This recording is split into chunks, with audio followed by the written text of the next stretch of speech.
Haleluya, puji Tuhan. Selamat pagi, damai sejahtera untuk seluruh jemaat yang dikasihi oleh Tuhan Yesus Kristus.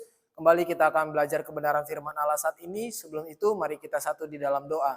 Bapa di dalam surga, dalam nama Yesus, kami bersyukur kalau kami ada sampai saat ini, itu semua berkat kemurahan kasih-Mu. Sebentar kami akan mendengarkan firman Allah, kiranya Engkau memberkati, urapi firman yang akan disampaikan oleh hamba-Mu. Kami siap buka hati dan pikiran kami untuk mendengarkan firman Allah dalam nama Yesus. Haleluya, amin. Puji Tuhan. Bapak Ibu Saudaraku yang dikasihi oleh Tuhan Yesus Kristus, kembali kita akan belajar kebenaran firman Allah saat ini. Pada saat ini kita belajar dari kitab Kejadian pasal yang ke-21, ayat yang pertama sampai ayat yang ke-7. Dan firman Allah saat ini saya beri judul Tepat Waktu. Dalam perikop ini bagaimana Alkitab mencatatkan akhirnya Ishak itu lahir. Seperti yang sudah kita pelajari sebelum-sebelumnya, bagaimana Abraham dan Sarah ini menantikan seorang keturunan yang akan lahir dari Sarah, yang akan meneruskan nanti ke depannya dari generasi Abraham.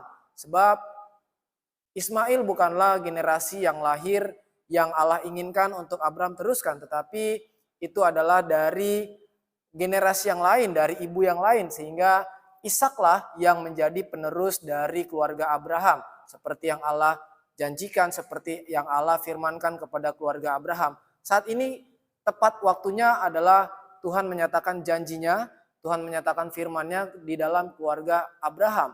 Saat ini kita akan belajar bagaimana ada beberapa pelajaran rohani yang bisa kita pelajari saat ini. Yang pertama tentunya adalah Allah menepati janjinya. Kita bisa melihat ayat yang pertama, Tuhan memperhatikan Sarah seperti yang difirmankannya, dan Tuhan melakukan kepada Sarah seperti yang dijanjikannya. Puji Tuhan. Pelajaran rohani yang pertama yang bisa kita pelajari adalah tentunya Allah menepati janjinya. Ketika Allah menepati janjinya, itu adalah waktu yang tepat, itu adalah waktu yang indah, sekalipun manusia menganggap itu tidak tepat waktu, sekalipun menurut ukuran manusia itu Allah terlambat, Allah lalai dalam menepati janjinya, tetapi semuanya tepat pada waktunya. Allah menepati janjinya seperti yang telah difirmankannya. Allah tidak lupa, sekalipun waktu yang lama, sekalipun kita harus menunggu dengan waktu yang sangat lama, tetapi belajarlah bersabar dari kisah Abraham ini ketika dia menantikan seorang keturunan. Bagaimana Allah tetap menepati janjinya sekalipun harus menunggu waktu yang lama. Bapak Ibu Saudaraku yang dikasihi oleh Tuhan Yesus Kristus, dari sini kita bisa belajar bagaimana apa yang sedang kita pergumulkan saat ini, saudara. Mungkin kita sudah berdoa dengan waktu yang cukup lama, tetapi belajarlah bersabar menantikan waktu yang Tuhan janjikan dalam kehidupan kita. Belajarlah memahami waktunya Tuhan, belajarlah bersabar untuk menantikan waktu yang tepat itu. Tetapi kita harus terus-menerus berdoa supaya kita juga diberi kesabaran oleh Tuhan dalam menantikan janjinya itu. Puji Tuhan. Yang kedua adalah bagi Allah tidak ada yang mustahil. Kita lihat ayat yang kedua dan ayat yang kelima, demikian firman Tuhan. Maka mengandunglah Sarah, lalu ia melahirkan seorang anak laki-laki bagi Abraham dalam masa tuanya, pada waktu yang telah ditetapkan sesuai dengan firman Allah kepadanya. Ayat 5 katakan demikian. Adapun Abraham berumur 100 tahun ketika Ishak anaknya lahir baginya. Puji Tuhan, di usia yang sangat tua, di usia yang sudah memasuki masa lansia, Abraham dan Sarai dijanjikan sebuah keturunan, dijanjikan sebuah firman yang Allah sudah tepati pada saat itu. Bagaimana Ishak lahir, seorang keturunan yang Allah janjikan untuk Abraham miliki adalah Ishak, dan Allah telah menepati pada saat itu. Di sini kita bisa belajar bagaimana bagi Allah tidak ada yang mustahil. Di usia yang cukup tua, di usia lansia, bagaimana Abraham dan Sarai bisa melahirkan seorang keturunan. Bagi Allah tidak ada yang mustahil. Mungkin menurut ukuran manusia saat itu mustahil rasanya Abraham dan Sarah ini bisa memiliki seorang keturunan karena faktor usia. Tetapi sekali lagi kita bisa belajar bagaimana bagi Allah tidak ada yang mustahil.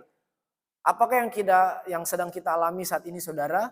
Mungkin terasa berat, mungkin terasa sulit, rasanya mustahil untuk kita lewati, rasanya mustahil untuk kita bisa hadapi. Tetapi belajarlah menyerahkan semuanya kepada Tuhan, belajarlah berserah total kepada Tuhan, maka Allah akan mengambil alih seluruh kehidupanmu Dan kita bisa belajar ketika Allah sudah turun tangan, bagi Allah tidak ada yang mustahil. Lukas 1 ayat yang ke-37 firman Allah katakan demikian. Sebab bagi Allah tidak ada yang mustahil. Puji Tuhan. Tuhan Yesus memberkati kita semuanya. Mari kita satu di dalam doa. Bapa yang baik, dalam nama Yesus, terima kasih untuk kebenaran firman-Mu yang sudah datang bagi kehidupan kami saat ini. Kami belajar dari kehidupan keluarga Abraham yang terus menantikan Ishak sebagai keturunannya. Dia belajar sabar, dia belajar menantikan waktunya Tuhan dengan tepat, dan dia belajar bagaimana bagi Allah tidak ada yang mustahil. Terima kasih Bapakku yang baik, materikan tanamkan firman-Mu, Roh Kudus bantu kami supaya kami bisa dan mampu melakukan kebenaran firman-Mu. Sebentar kami akan melangkah di sepanjang hari ini, kiranya Engkau memberkati setiap kami, umat-umat-Mu, anak-anak Tuhan, dengan berkat-berkat jasmani yang melimpah, terlebih berkat-berkat rohani. Terima kasih Bapa, dalam nama Yesus kami sudah berdoa dan mengucap syukur. Haleluya, amin. Puji Tuhan. Selamat pagi, selamat beraktivitas, Tuhan Yesus memberkati.